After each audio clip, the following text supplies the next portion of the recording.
people, and they're recovering. One is pretty sick, but hopefully will recover. But the others are in great shape. But think of that, 25,000 to 69,000. Over the last 10 years, we've lost 360,000. These are people that have died from the flu, from what we call the flu. Hey, did you get your flu shot? And that's something. Now, what we've done is we've stopped non-U.S. citizens from coming into America from China.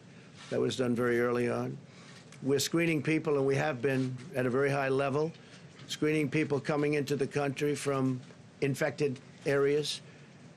We have in quarantine those infected and those at risk. We have a lot of great quarantine facilities. We're rapidly developing a vaccine, and they can speak to you. The professionals can speak to you about that. The vaccine is coming along well, and in speaking to the doctors, we think this is something that we can develop fairly rapidly, a vaccine for the future, and coordinate with the support of our partners. We have great relationships with all of the countries that we're talking about. Some it's a fairly large number of countries. Some it's one person, and many countries have no problem whatsoever. And we'll see what happens. But we're very, very ready for this, for anything, whether it's going to be a breakout of larger proportions or whether or not we're, we're at that very low level. And we want to keep it that way. So we're at the low level. As they get better, we take them off the list so that we're going to be pretty soon at only 5 people. And we could be at just 1 or 2 people over the next short period of time. So we've had very good luck. The Johns Hopkins, I guess it is a highly respected, great place.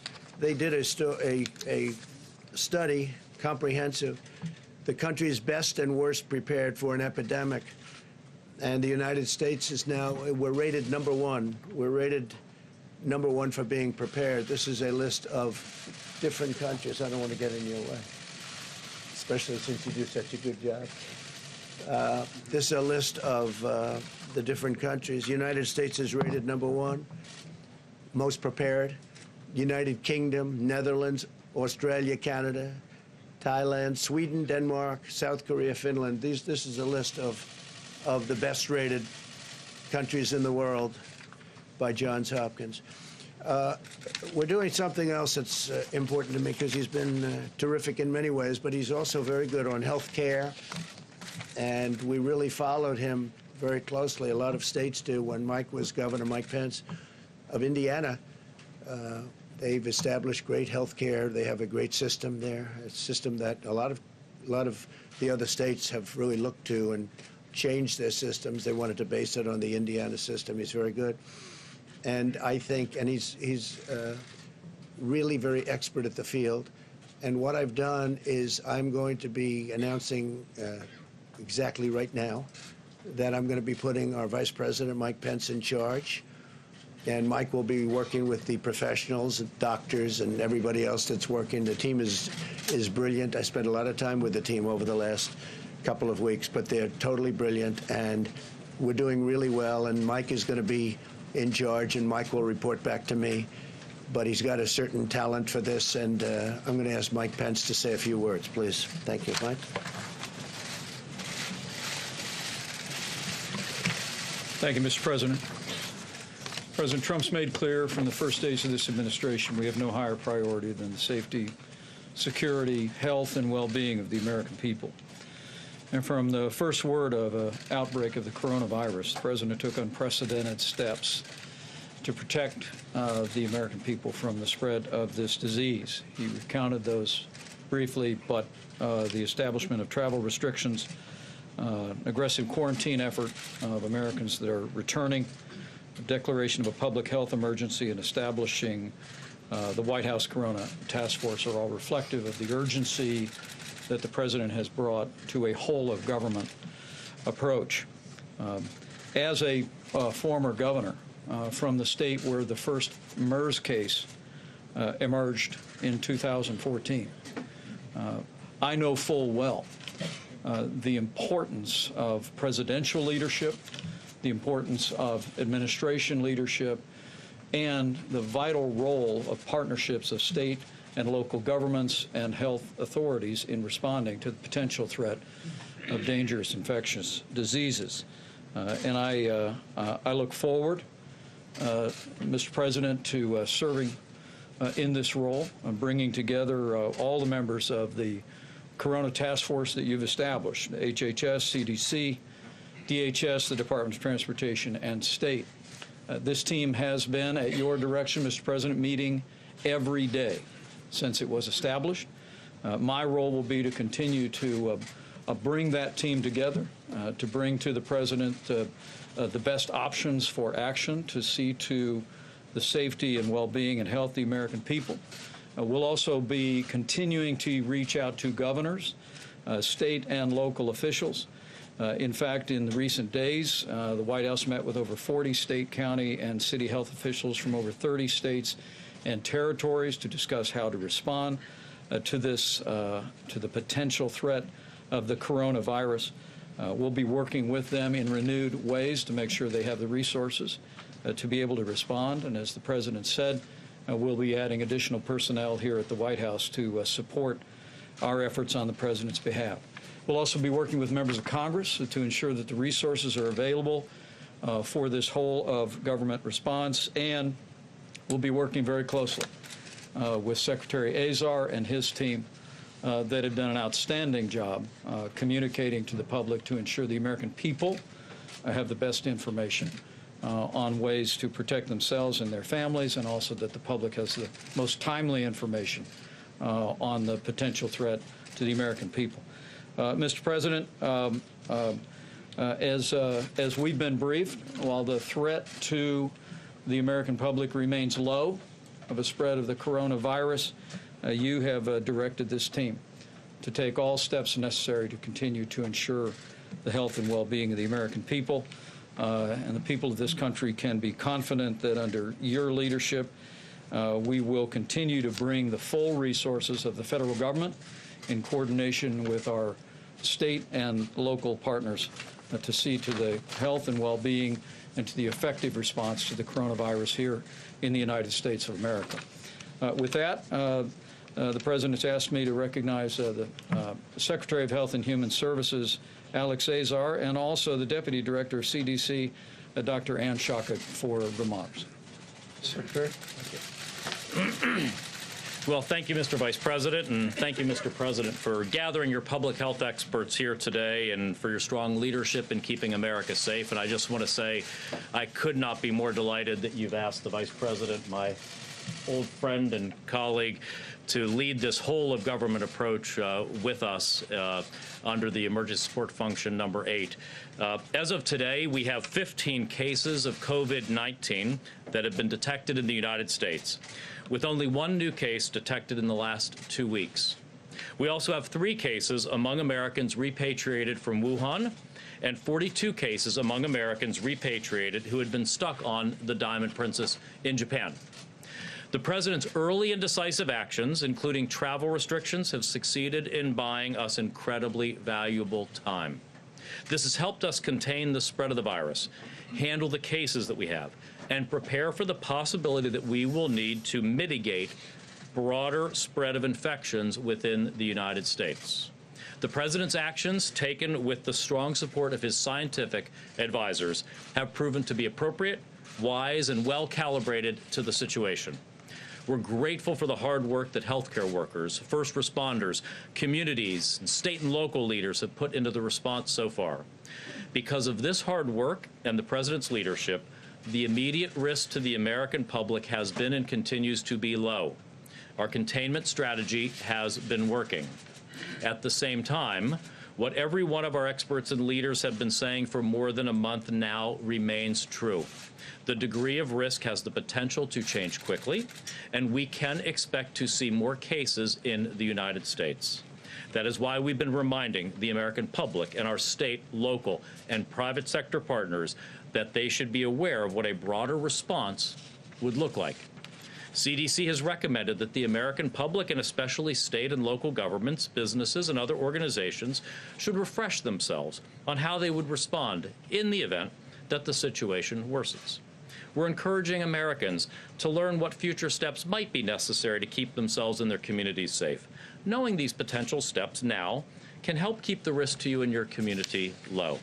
Americans can find useful information at cdc.gov/COVID, COVID-19. And we're working closely with government and private sector partners to educate them about preparedness. Finally, we've begun working with Congress to secure the funding that we need.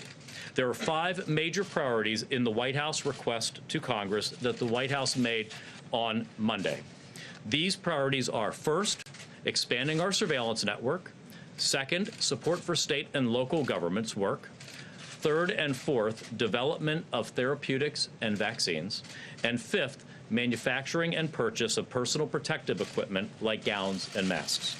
As chairman of the President's Coronavirus Task Force, I'm committed to providing regular updates from our coordinated interagency process.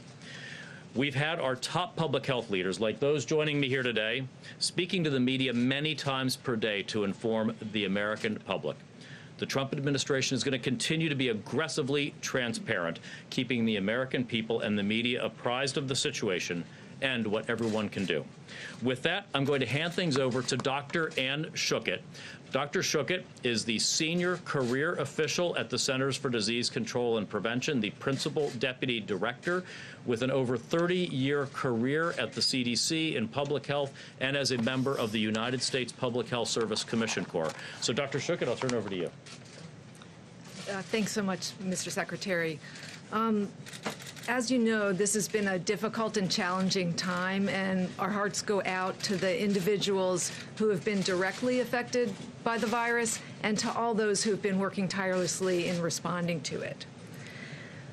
Our aggressive containment strategy here in the United States has been working and is responsible for the low levels of cases that we have so far.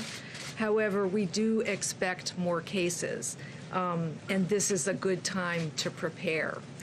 As you heard, it's the perfect time for businesses, healthcare systems, universities, and schools to look at their pandemic preparedness plans, dust them off, and make sure that they're ready. And we have lots more information at the CDC's website and in partnership on how to do that.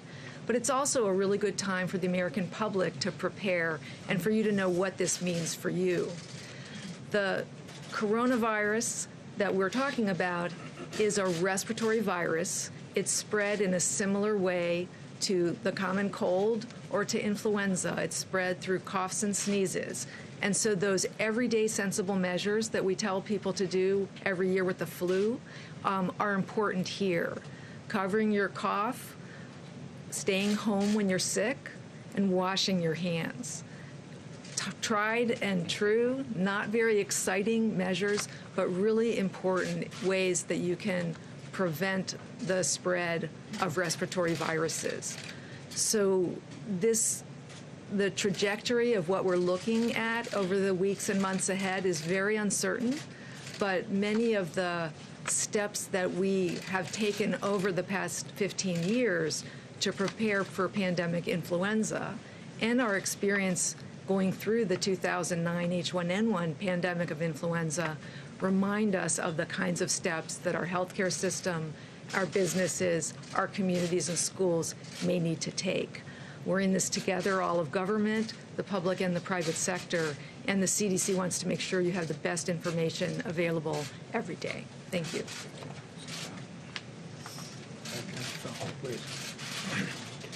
I just want to give you a very quick update on the. My name is Dr. Tony Fauci. I'm the director of the National Institute of Allergy and Infectious Diseases at NIH. Just a very quick update on the countermeasure development in the form of vaccines and therapeutics. I had told this audience at a recent press briefing that we have a number of vaccine candidates and one prototype one to give you a feel for the time frame of a vaccine and what its impact might be now and in subsequent years, is that I told you we would have a vaccine that we would be putting into trials to see if it's safe and if it induces a response that you would predict would be protective in about 3 months. I think it's going to be a little bit less than that. It's probably going to be closer to 2 months. That would then take about 3 months to determine if it's safe and immunogenic, which gives us 6 months. Then you graduate from a trial, which is phase 1 of 45 people, to a trial that involves hundreds, if not low thousands of people to determine efficacy. At the earliest, an efficacy trial would take an additional 6 to 8 months. So although this is the fastest we have ever gone from a sequence of a virus to a trial, it still would not be any applicable to the epidemic unless we really wait about a year to a year and a half. Now, that means 2 things. One, the answer to containing is public health measures. We can't rely on a vaccine over the next several months to a year. However, if this virus, which we have every reason to believe it is quite conceivable that it will happen, will go beyond just a season and come back and recycle next year. If that's the case, we hope to have a vaccine. And then finally and briefly, therapeutics. There are a number of antiviral drugs that are being tested. A few days ago, we initiated a randomized controlled trial of a drug called remdesivir, which has antiviral activity in vitro in an animal model. The good news about that is that it's a trial that's randomized to either placebo or standard of care and drug and standard of care, which means that we will know reasonably soon whether it works. And if it does, we will then have an effective therapy to distribute. Thank you. Thank you. Go ahead, please. Thank you very much, Mr. President. First of all, you have just come from a long and busy trip from India. And Great country. As far as this coronavirus is concerned, you have a great scientific and medical team behind you and with you, and I'm sure they will keep America safe. As far as your trip to India, Mr. President, where do we go from here as far as U.S.-India relations are concerned? And also, Mr. President, you are very famous in India, and Prime Minister Modi is very famous in America. What is the future? And Indian-American community is with you, Mr. President. Yeah, we won't talk too much about that other than I just got back. Long flight. It's a long flight. He's a great gentleman, a great leader. It's an incredible country. We were treated very, very well, and we really enjoyed it. A lot of tremendous progress was made in terms of relationship. Our relationship with India is extraordinary right now, and we're going to be doing a lot of business with India. They're sending billions and billions of dollars now to the United States, but we'd rather talk about this right now. The CDC said yesterday that they believe it's inevitable that the virus will spread in the United States, and it's not a question of if, but when. Do you agree with that assessment? Well, I don't think it's inevitable. It probably will. It possibly will. It could be at a very small level, or it could be at a larger level. Whatever happens, we're totally prepared. We have the best people in the world. You see that from the study. We have the best prepared people, the best people in the world. Congress is willing to give us much more than we're even asking for. That's nice for a change. But we are totally ready, willing, and able. It's a term that we use. It's ready, willing, and able. We have. It's going to be very well under control. Now, it may get bigger. It may get a little bigger. It may not get bigger at all. We'll see what happens. But regardless of what happens, we're totally prepared. Please. President, you talked a little earlier about the screening measures that you put in place and the travel restrictions you put in place regarding China. At this point, as the virus spreads in Italy and South Korea, are you planning on adding those countries? Well, just so you understand, I'm the president of the United States. I'm not the president of other countries. Other countries, some are on the list that are very respected in what they do in terms of what we're talking about. But I really want to be responsible for this country if it means placing a very strong situation on the border so people can't come into our country from a country that is infected. We're doing that, and we've already done it with numerous countries. But we have to focus on this country. I don't think it's right to impose ourselves on others. But if others aren't taking care, or we think they're doing it incorrectly, we're dealing with World Health, and we have terrific people, and CDC does go around and help other countries, give them recommendations as what to do. but they're working on their countries and we're working on our countries. And so far, from our standpoint, it's really worked out very well. To follow up on Steve's question, can you clarify, are you considering restricting travel to and from South Korea, Italy, and other countries that have been affected? At a right time, we may do that. Right now, it's not the right time, but at a right time. And we are checking people as they come through, specifically for the problem that we're dealing with. So we're checking a lot of people if they're coming from South Korea's been hit pretty hard. Italy's been hit pretty hard. China is obvious what's happened in China. But again, the numbers seem to be leveling off and going down in China, which is very good news. So we'll see what happens. The White House has spent the day denying that they are going to appoint a czar to run point on the coronavirus response. Today, the Secretary Azar testified that he didn't think one was necessary and they were going to run it out of HHS. And you yourself have been downplaying this. So why are you now selecting the Vice President to run Mike point is on not this? his Vice President. He's in the administration. But I'm having everybody report to Mike. Mike's been very good, very adept. Anybody that knows anything about healthcare, they look at the Indiana model, and it's been a very great success. It's been a tremendous model in terms of healthcare, and this is really an offshoot of that. So this isn't a czar. I don't view Mike as a czar. Mike is part of the administration, but I'm having them report to Mike. Mike will report to me. They'll also be reporting in some cases to both. I'll be going to meetings quite a bit, depending on what they want to do and what message we want to get out. But we've done really an extraordinary job. When you look at a country this size, with so many people pouring in, we're the #1 in the world for people coming into a country by far, and we have a total of 15 cases, many of which, almost much within a day, I will tell you, most of whom are fully recovered. I think that's really a pretty impressive mark. Now, we did take in 40 people that were Americans, and they're also recovering, but we brought them in, so I call that, I have a different group. But we felt we had an obligation to American citizens outside of the country that were trying to get back in. We thought it was very important. Mr. President, the stock market has taken a big hit over the past few days.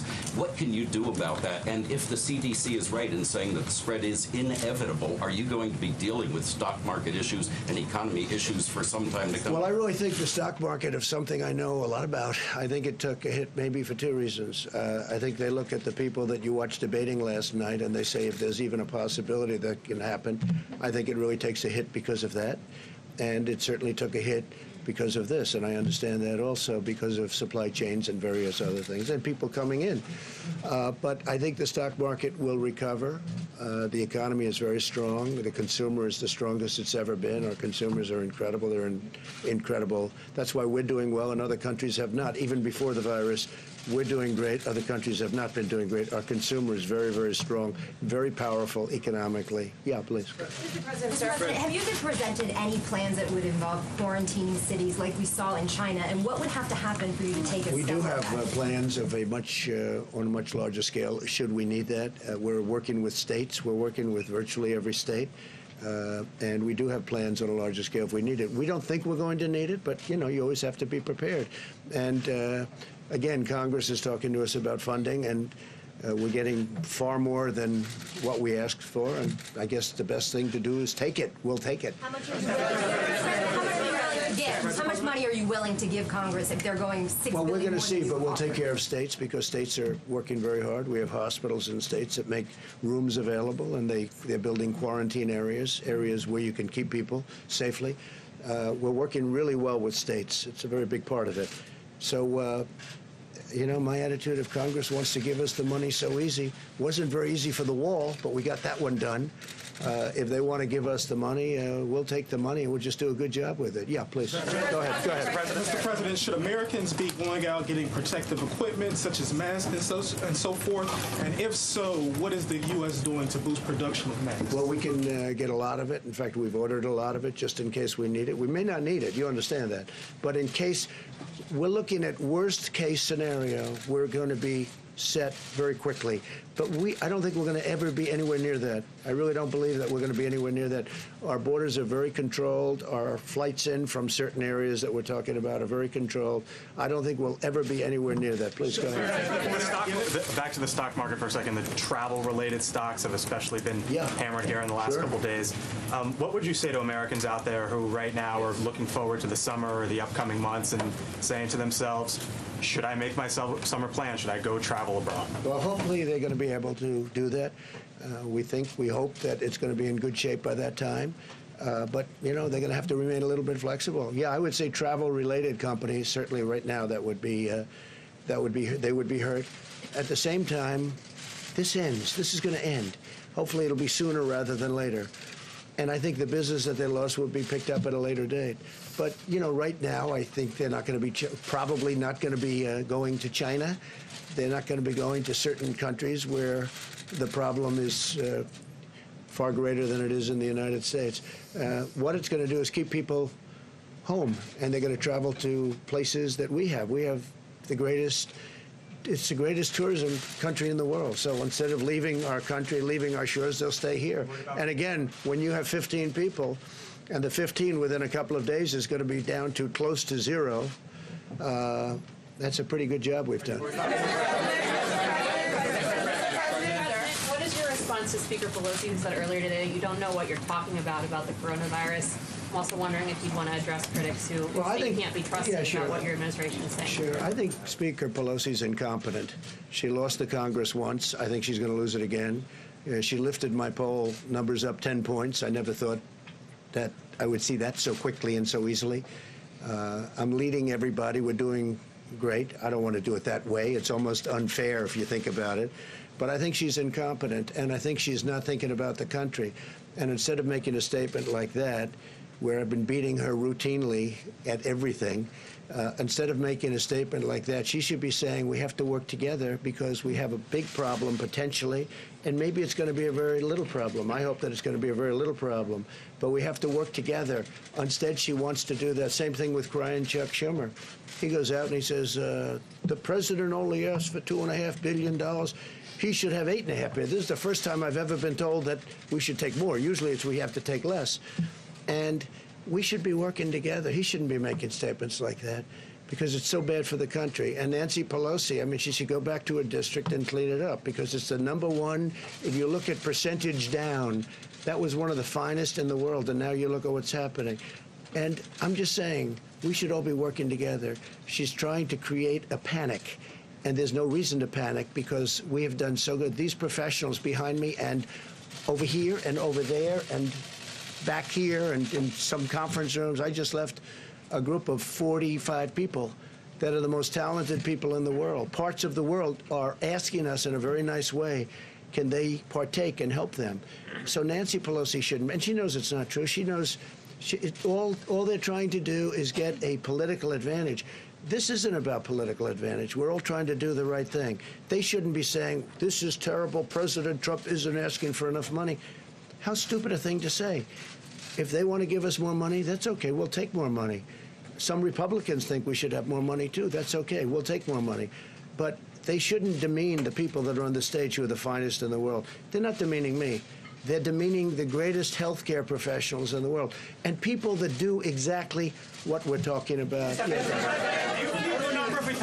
Your campaign today sued the New York Times for an opinion piece. Yeah. Is it your opinion or is it your contention that if people have an opinion contrary to yours that they should be sued? Well, when they get the opinion totally wrong, as the New York Times did, and frankly, they've got a lot wrong over the last number of years. So we'll see how let that work its way through the courts. Right? No, if you read it, you'll see it's beyond an opinion. That's not an opinion. That's something much more than an opinion. They did a bad thing, and there'll be more coming. There'll be more coming. Prices here. Tokyo will host a Summer Olympics this July. Do you expect Tokyo will be? I hope so, because Shinzo Abe is a very good friend of mine. I love the people of Japan, and I hope it's going to be in good shape. As you know, you have a number of people in Japan who have been infected. I hear they're doing a very professional job, which doesn't surprise me at all. With Shinzo and with all of the people you have, I know Japan very well. I think they're going to handle it very well. It's a little tight. You know, it's a little tight. They spent billions of dollars building one of the most beautiful venues I've ever seen. And your prime minister is very proud of it. I hope it's going to be fine. We hope it will. Thank you very much. much, Mr. President. The doctor at CDC just talked about dusting off preparedness plans, but coming from you, it has more weight. Do you feel that U.S. schools should be preparing for a coronavirus spreading? I would think so, yes. I mean, I haven't spoken specifically about that with the various doctors, but I would think so, yes. I think every aspect of our society should be prepared. I don't think it's going to come to that, especially with the fact that we're going down, not up. We're going very substantially down, not up. But yeah, I think schools should be preparing and, get ready just in case. The words are just in case. We don't think we're going to be there. We don't think we're going to be anywhere close. And again, if you look at some countries, they are coming down. It's starting to go in the other direction. This will end. This will end. You look at flu season, I said 26,000 people. I'd never heard of a number like that. 26,000 people going up to 69,000 people, doctor, you told me before. 69,000 people die every year from 26 to 69, every year from the flu. Now think of that. It's incredible. So far, the results of all of this that everybody's reading about, and part of the thing is you want to keep it the way it is. You don't want to see panic because there's no reason to be panicked about. But when I mentioned the flu, I said, actually, I asked the various doctors, I said, is this just like flu? Because people die from the flu, and this is very unusual. And it is a little bit different, but in some ways it's easier, and in some ways it's a little bit tougher. But we have it so well under control. I mean, we really have done a very good job. Go ahead. Thank you, Mr. President. You mentioned the stock market earlier. To go back to that, to be clear, the Dow Jones dropped more than 2,000 points this week. Are you suggesting that that was overblown? Are financial markets overreacting here? I think the financial markets are very upset when they look at the Democrat candidate standing on that stage making fools out of themselves. And they say, if we ever have a president like this, and there's always a possibility, it's an election, who knows what happens, right? I think we're going to win. I think we're going to win by a lot. But when they look at the statements made by the people standing behind those podiums, I think that has a huge effect, yeah. Had to do with the coronavirus? No, I think it did. I think it did. But I think you can add quite a bit of sell-off to what they're seeing, because they're seeing the potential. Again, I think we're going to win. I feel very confident of it. We've done everything and much more than I said we were going to do. You look at what we've done. What we've done is incredible with the tax cuts and regulation cuts and rebuilding our military, taking care of our vets and getting them choice and accountability. All of the things we've done, protecting our Second Amendment. I mean, they view that, the Second Amendment, they're going to destroy the Second Amendment. When people look at that, they say, this is not good. So you add that in. I really believe that's a factor. But no, this is what we're talking about is the virus. That's what we're talking about. But I do believe in terms of CNBC and in terms of Fox Business, I do believe that that's a factor, yeah. And I think after I win the election, I think the stock market's going to boom like it's never boomed before. Just like it did, by the way, after I won the last election. The stock market the day after went up like a rocket ship. At what point would you be considering loosening the travel restrictions regarding China? When we're at a point where we don't have a problem. We're not going to loosen the travel restrictions. That's what saved us. Had I not made, Mike alluded to it, had I not made a decision very early on not to take people from a certain area, we wouldn't be talking this way. We'd be talking about many more people would have been infected. I took a lot of heat. I mean, some people call me racist because I made a decision so early. And we had never done that as a country before, let alone early. So it was a bold decision. It turned out to be a good decision. But I was criticized by the Democrats. They called me a racist because I made that decision, if you can believe that one. We have to all work together. We can't say bad things, and especially when we have the best team anywhere in the world. And we really gave it an early start. We gave it a very early start. Have consistently called for enormous cuts to the CDC, the NIH, and the WHO. You've talked a lot today about how these professionals are excellent, how they're critical and necessary. Does this experience at all give you pause about those? No, because we can get money and we can increase staff. We know all the people. We know all the good people. It was a question I asked the doctors before. Some of the people we cut, they haven't been used for many, many years. And if we ever need them, we can get them very quickly. And rather than spending the money, and I'm a business person, I don't like having thousands of people around when you don't need them. When we need them, we can get them back very quickly. For instance, we're bringing some people in tomorrow that are already in this great government that we have, and very specifically for this. We can build up very, very quickly, and we've already done that. I mean, we really have built up. We have a great staff, and using Mike, I'm doing that because he's in the administration, and he's very good at doing what he does and doing as it relates to this. Yeah, go ahead. Go ahead, please. Thank you, Mr. President. Yeah, go ahead. So far, your administration. I picked him, but you're fine. So far, your administration is only testing less than 500 people, and health officials are questioning whether that's enough, comparing to other countries who have tested more than tens of thousands of people. Are you planning to test more people? Well, we're testing everybody that we need to test, and we're finding very little problem, very little problem. Now, you treat this like a flu. We were, in fact, I might ask one of the doctors to come up and explain it.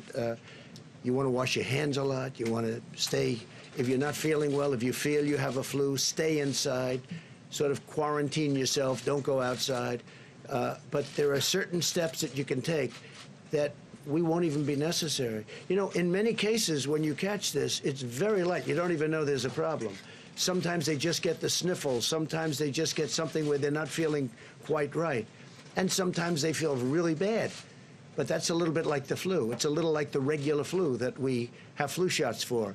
And we'll essentially have a flu shot for this in a fairly quick manner. Yeah, go ahead. Mr. President, 2 weeks ago, Mr. President, your acting OMB director was in this room and was talking about what he expects to be GDP growth for this coming year. He said it was 3%, and we've talked about the effects of the coronavirus on the supply chain, the declines in the financial markets. Are you still confident that you'll see that kind of economic growth this year? No, we're going to have tremendously low unemployment. We're setting records in that way. In fact, the administration is, as you know, the lowest average unemployment of any administration in history. And our numbers are very low, very good, 3.5, 3.6. But you can't really see what this does in terms of GDP. It could affect it, but that's irrelevant compared to what we're talking about. We want to make sure it's safe. Safety, number one. But this would have, an impact on GDP. But we're still we're doing great. But this will have, just like, I'll tell you what has a big impact. Boeing has a big impact. How did that happen? A year ago, all of a sudden, that happened. I think that took away a half a point to a point even. You know, it's a massive company. I think Boeing, we had the General Motors strike. That was a big impact on GDP. And, of course, we're paying interest rates. I disagree with the head of the Fed. I'm not happy with what that is because he's kept interest rates. President Obama didn't have near the numbers, and yet, if you look at what happened, he was paying zero. We're paying interest. Now, it's more conservative, and frankly, people that put their money away are now getting a return on their money as opposed to not getting anything.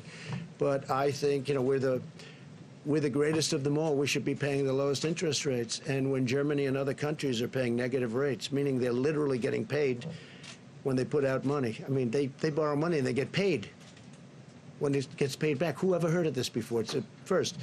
But we don't do that. So I totally disagree with our Fed. I think our Fed has made a terrible mistake, and it would have made a big difference. As good as we've done, even without the 2,000 points, and we started off at 16,000, and we'll be at 28,000 without. We were going to crack 30,000. We have had increases like nobody's seen before. But we're doing well, but we have to watch. We're doing well anyway, in other words, even despite the 2,000 points. It sounds like a lot, and it's a lot, but it's not. It's very little compared to what we've gone up. But we'll be watching it very closely. But we have been hurt by General Motors. We've been hurt by Boeing, and we've been hurt, in my opinion, very badly by our own Federal Reserve, who has also created a very strong dollar. That's something nice about a strong dollar, but it makes it much harder to do business outside of this country. Thank you, sir. A number of your supporters online have embraced these theories or forwarded these theories that the CDC may be exaggerating the threat of coronavirus to hurt you politically. Rush Limbaugh the other day said this has been advanced to weaponize the virus against you. You don't mean my supporters. You mean my people that are not supporters. Right, your opponents. I agree with it. I think, and I'd like it to stop. I think people know that when Chuck Schumer gets upset, I mean, he did the same thing with a couple of trade deals that are phenomenal deals now. Everybody's acknowledged they're phenomenal deals. Before he ever saw the deal, he didn't even know we were going to make a deal. They said, what do you think of the deal with China? I don't like it. I don't like it. He talked about tariffs. I left the tariffs on, 25% on $250 billion. He said he took the tariffs off. He didn't even know the deal. And he was out there knocking it because that's a natural thing to say. But when you're talking about especially something like this, we have to be on the same team. This is too important. We have to be on the same team. Have you seen evidence that the CDC is trying to hurt you? That No, I don't think the officials... CDC is at all. No, they've been working really well together. Yeah.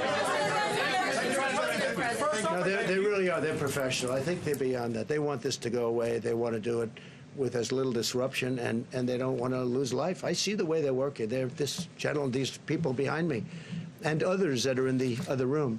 They're incredible people. No, I don't see that at all. Thank you, Mr. President. Thank you very much. I don't know who said that, but that was me. Thank you, Mr. President. Tonight, you're minimizing the risk, the danger of the virus. Are you telling the Americans, except for the ones who are sick, not to change any of their behaviors? No, I think you have to always, I do it a lot anyway, as you probably heard. Wash your hands, stay clean. You don't have to necessarily grab every handrail unless you have to.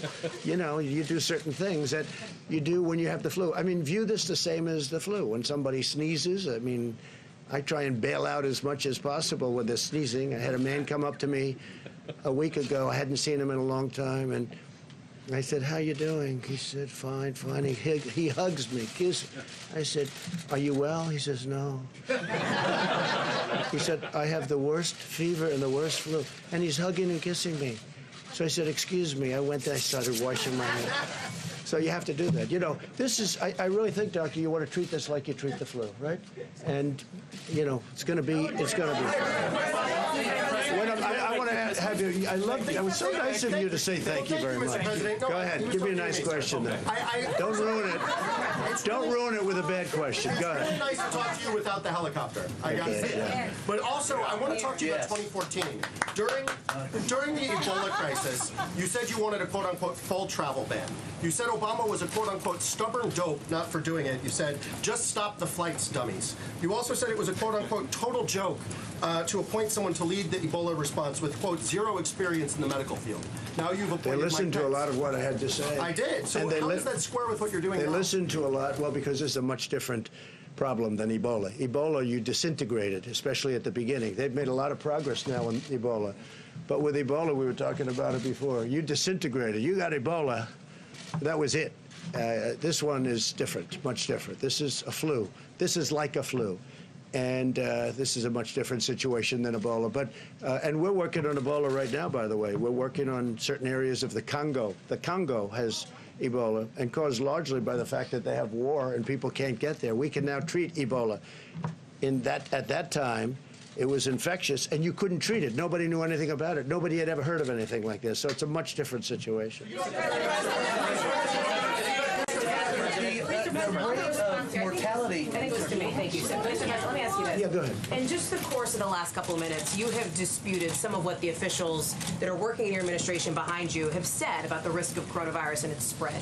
Do you trust your health officials to give you good information, or do you trust your own instincts more? I don't think I have. They've said it could be worse, and I've said it could be worse too. I also think, no, I don't think it's inevitable. I don't think it's inevitable. I think that we're doing a really good job in terms of maintaining borders, in terms of letting people in terms of checking people. And also, that's one of the reasons I'm here today, getting the word out so people they'll know. They're going to know. No, I don't think it's inevitable. I think that there's a chance that it could get worse. There's a chance it could get fairly substantially worse, but nothing's inevitable. So you're not Mr. President, Brazil has its first case. That's right. Brazil. Right, Brazil. Yeah. And you have many Americans now in Brazil for Carnival. What are your concerns, and what are the procedures and practices that you plan to implement as those Americans are trying to come back home? Yes, we've gotten very strong on people coming in from Brazil. Now, it only has one case. It's a big country, but it only has one case. But still, it's a case. We deal with Brazil very well. The president's a very good friend of mine. In fact, he ran on it's called Make Brazil Great Again. That's what he ran on. We get along very well. I know you're so thrilled to hear that. We get along very, very well. And we're working with Brazil, but we have much worse instances than Brazil. You have Italy, and you have other countries where they have much more than one person. They have one person right now, as of just a little while ago, one person in Brazil. But Italy is, a deeper problem. and we're checking people coming in very, very strongly from those. And at some point, we may cut that off. You know, at some point, depending on what happens, we may cut certain additional countries off, like we've had to do with China. And we hope we can open it up to China as soon as possible. And we hope the numbers we've been getting, we hope the numbers that we've been getting are true on China, where it really has leveled off and started to go down. Because eventually, sometime, that's going to happen. Go ahead. Thank you very much. You've said repeatedly that you think the federal government is very prepared, that you're ready for this. Yep. But if you think that Secretary Azar is doing such a great job, why did you feel the need to make a change and put Vice President Mike Pence in charge of the federal response to this virus? Because, and I think Secretary Azar is doing a fantastic job. But he also has many other things. I mean, we're working on many, many things together. If you look at his schedule of what he's doing, including drug prices, and I think it's perhaps the most complicated job that we have in government. And I want him to be able to focus on that. And Mike is really good at it. They're going to work together. They're going to work very closely together. And they're both in the administration. I see them all the time, so it really works. This isn't a czar. This isn't going out and getting somebody that's never been in the administration. I have two people that are very talented, and it's something I feel good about. I don't want to spare the horses. I have very talented people. I want to use them on this because I want it to stay low or as low as possible. Thank you, Mr. President. I want to get to China. At the beginning of this outbreak, the Chinese Communist Party covered it up. That has been the general consensus of everyone. How can you now legitimately trust President Xi and the Chinese Communist regime, President Xi, and the Chinese Communist regime to be forthcoming and forthright with this pandemic? Well, I can tell you this. I speak to him. I had a talk with him very recently, and he is working so hard on this problem. He is working so hard, and they're very tough and very smart, it's a significant group of very talented people that are working. And they're calling up Dr. Fauci. They're calling up our people. We're dealing with them. We're giving them certain advice. We actually have, through World Health, we have them over there also, and we have a lot of our people making up that group that went over there. No, he's working very hard. It'd be very easy for me to say, you know, it doesn't matter what I say, really. I can tell you, he is working. I had a long talk with him the other night. He is working really, really hard. He wants it to go away from China and go away fast, and he wants to get back to business as usual. Because I talked about the flu and in comparison to the coronavirus. Flu has a fatality ratio of about 0.1%. Correct. This has a fatality ratio somewhere between 2 and 3%. Well, we don't know exactly what it is. So far. And the flu is higher than that. The flu is much higher than that. There's more people who get the flu, but this is spreading, or it's going to spread maybe within communities. That's the expectation. Does that worry you? Because that seems to be what worries the American because we're ready for it. It is what it is. We're ready for it. We're really prepared. We have, as I said, we have the greatest people in the world. We're very ready for it. We hope it doesn't spread. There's a chance that it won't spread, too. And there's a chance that it will. Then it's a question of at what level. So far, we've done a great job. When you have 15 people with this whole world coming into the United States, and the 15 people are either better or close to being better, that's pretty good. All right, well, we'll do one more. Go ahead. Mr. President, there have been many cases of price gouging on the sales of medical equipment, masks, and so on. Should the government be investigating that, looking into it, and do you have a message on that? If you tell me that's happening, we would definitely investigate. We don't want that. All right, one more. Go ahead. Mr. President, thank you. Go ahead. No. Yes? Go ahead. Are you working with China right now, Yes. specifically in what areas? Also, We're do you working worry with about China. We just did the biggest trade deal in history. We did 2 of them between USMCA and the China deal. It's the biggest in history. The relationship with China is a very good one. And I can tell you that, again, President Xi is working really hard. He wants this problem solved as hard as you can work. Thank you all. Thank you all. I may leave you behind and you can answer a few more questions. So you can.